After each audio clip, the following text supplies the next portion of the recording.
বৈশাখের প্রথম দিনেই একই শোনালেন আরিফ বাবুর্চি।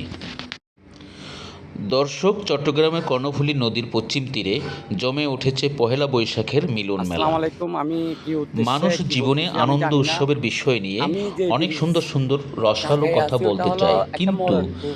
আরিফ বাবুর্চি আজকে এত শোনালেন ভিন্ন আনন্দ কথা। এই ব্রিজের আসলে এটা ব্রিটিশ তৈরি করা, এটার অবসান বা আমরা এটার দ্বিতীয় কোনো সেতু দেখতেছি না। এটা কিন্তু আমি বলি যে আনসুরাতের সেতু।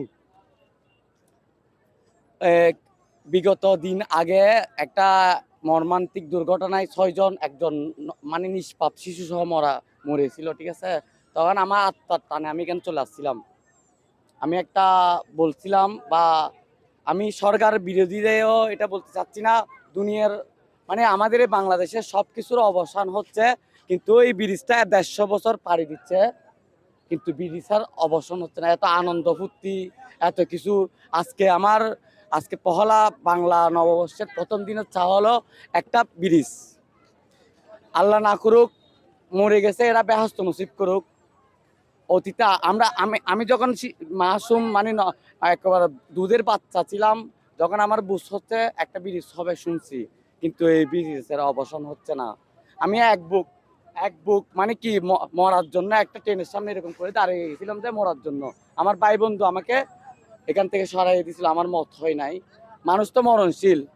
আজকে হয়তো বা ব্রিজটা দাঁড়িয়ে আছে, একদিন যদি মর্মান্তিক একটা বড় ধরনের অ্যাক্সিডেন্ট হয়, ব্রিজটা যদি পড়ে যায়, এটা কিন্তু এসপিআর ডেট ছাড়া ওইদের।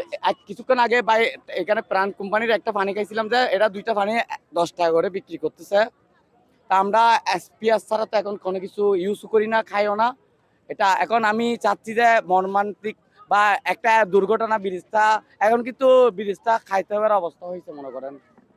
তো আমি ওই ওই মসজিদের কোনায় কানি থমের তলে কাঁদি, কারণ আমরা আসলে একটা ব্রিজ পাচ্ছি না। এটা যোগাযোগের ব্যবস্থা, কিন্তু এটা হলো প্রথম একটা যোগাযোগের পথ। আজকে নতুন ব্রিজ হয়েছে, একটার পরে 2টা সেতু হয়েছে, কিন্তু আমরা পাচ্ছি না। এক ট্রেন গাড়ি সহ যদি আজকে যদি পড়ে যায় একটা ট্রেন, বলেন আল্লাহ না করক মানুষের হয়াত আর মতের কোনো গ্যারান্টি নেই ভাই, আছে। তো আমার চাহিদা হলো কি, এটা না হোক, ট্রেনও না করক, এটা থাকুক আরেকটা আনচুরাতের নতুন একটা শিশু চাচ্ছি। ওই যে মাসুম শিশু 6 জনের মধ্যে মারা গেছে এই শহীদের বিনিময়ে। আরিফুল আলম। আর আমার বাড়ি হলো পশ্চিম গুন্ডন্ডি চরকিদিরপুর।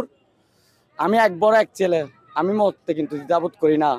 100 জনের মানুষের জন্য এক বুক আমার আগে, ইনশাল্লাহ। তো এখন আমরা প্রেসিডেন্ট পাইছি, এটা হলো মনে করেন একজন ছেলে আমার মতো, ঠিক আছে। এখন কিন্তু সম্ভব আমার আমার শহীদ শহীদ জিয়াউর রহমানের বেগম নেত্রী বেগম জিয়ার ছেলে তারেক রহমানের আমাদের প্রধানমন্ত্রীর কাছে চাওয়া একটা বোয়ালখালীর মধ্যে নতুন একটা সেতু হোক। যদি এই সেতুর জন্য আমার আমার বলিদান দিতে হয়, আমি ইনশাল্লাহ এক কদম আগে। এটা আমার ট্যাং মনে করেন। আর সবাই খুশি করক, আজকের আনন্দ মজা করক, ঠিক আছে। যদি আরেকটা সেতু হয়, এখান থেকে ডবল আনন্দিত হবে। ভাইয়া থ্যাংক ইউ আমার বক্তব্যটা নেওয়ার জন্য।